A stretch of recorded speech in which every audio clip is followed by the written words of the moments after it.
Good morning সবাইকে। তো সবাই কেমন আছো? আশা করি সবাই ভালো আছো। তো দেখো সকাল সকাল একদম হেলদি ব্রেকফাস্ট নিয়ে চলে এসেছি। তো যা গরম পড়েছে, এই গরমে কিন্তু উল্টাপাল্টা একদম খাওয়া যাচ্ছে না, আর রান্নাঘরে তো ঢোকাই যাচ্ছে না। একদম এত বেলা হয়ে গেছে, এখনও পর্যন্ত পেটে কিছু পড়েনি। ভাবলাম আগের দিন অবশ্যই আমি এটা ভিজিয়ে রেখেছিলাম, দুধ, তারপর চিরা সিড, এগুলো ভিজিয়ে রেখেছিলাম। আজকে ভাবলাম একটুখানি অন্যরকম করে খাওয়া যাক। তো আমার ঘরে ফল ছিল, ছেলে মেয়ে তো দুজনেই খায় টুকটাক করে, তো ওদের জন্য আনা থাকে। আর আম তো এখন সিজন, তো আম তো বাড়িতে রয়েছে। আর একটুখানি মধু দিয়ে আপেল, কলা, তারপর সব দিয়ে চিরা সিডের মধ্যে দিয়ে ভাবলাম একটা হেলদি ব্রেকফাস্ট খাওয়া যাক।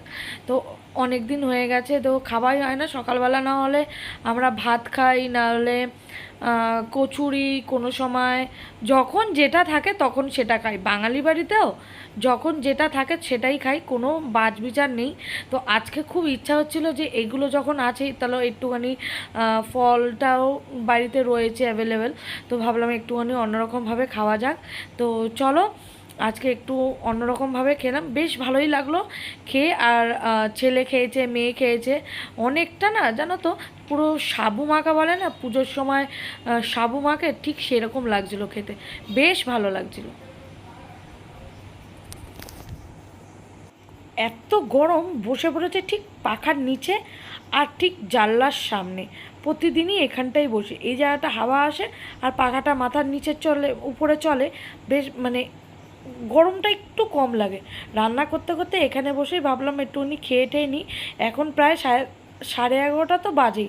আর আজকে খেতে খেতে অনেকটাই লেট হয়ে গেছে। ভাবি কি এই কাজটা করে নিই তারপর খাবো, ওই কাজটা করে নিই তারপর খাবো। ওই খেতে খেতে সাড়ে 11টা, সাড়ে 12টা বাজতে বাজতে তখন আমি খেতে বসি। আর শরীরটা একদম ভালো না, গরমে যা ঘাম বেরাচ্ছে ওটাতে আরও শরীর অসুস্থ হয়ে যাচ্ছে। একদম ভালো লাগছে না খেতে বসতে, কোথাও কারোর সাথে বেশি কথা বলতে, মানে গরমে পুরো আচ্ছন্ন হয়ে গেছি। আর আজকে কিন্তু একদম সিম্পল ব্রেকফাস্ট, মানে দুপুরবেলার লাঞ্চ রেখেছি। আর সেরকম একটা রান্না কিছু করব না, হালকা পাতলাই করব। সেটা তোমাদের সাথে অবশ্যই শেয়ার করব। রান্নাটা হয়তো শেয়ার করতে পারবো না, কিন্তু কি করেছি সেটা হয়তো শেয়ার করব। ঠিক আছে, চলো আমি এখন খেয়ে টেয়ে নিই, তারপর আবার একটু পরে দেখা হচ্ছে।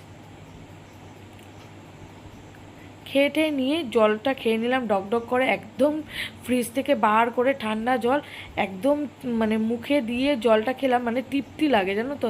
মুখ দিয়ে জল খেলে খুব তৃপ্তি লাগে। আর এই জলের বোতলটা কিন্তু আমার, আমি এই পুরো জলের বোতলটা কাজ করতে করতে খাবো। আর রান্না করব, কাজ করব, যা যাবতীয় কাজ এরপর সেরে নেবো। এই যে খাওয়া দাওয়া হয়ে গেল, এবার বাসনপত্রগুলোও ধুয়ে রাখলাম। এক একটা করে রেখে দিলে না বাসনপত্র অনেকটা জমে যায়, এই জন্য একসাথে মাজি না, অল্প অল্প করেই মেজে নিই, যখন যেটা বেরোয় সঙ্গে সঙ্গে মেজে নিই। আর এখানে দেখো আমি একদম আলু সেদ্ধ করতে বসিয়ে দিয়েছিলাম ডালের সাথে, সেটাই আর কি পরপর করে নামিয়ে নিচ্ছি।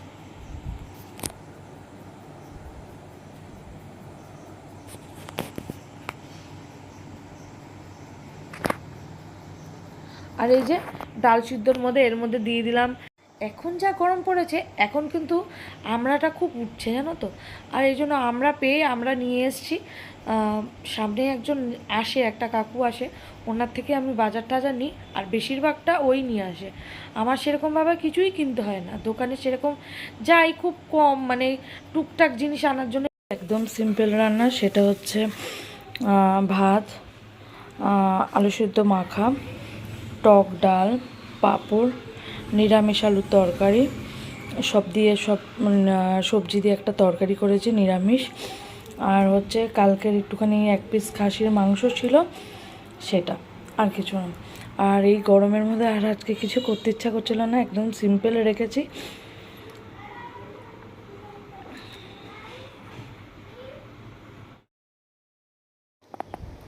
এখন এসে গেছি ছাদে, আর একটুখানি রিল বানাবো বলে।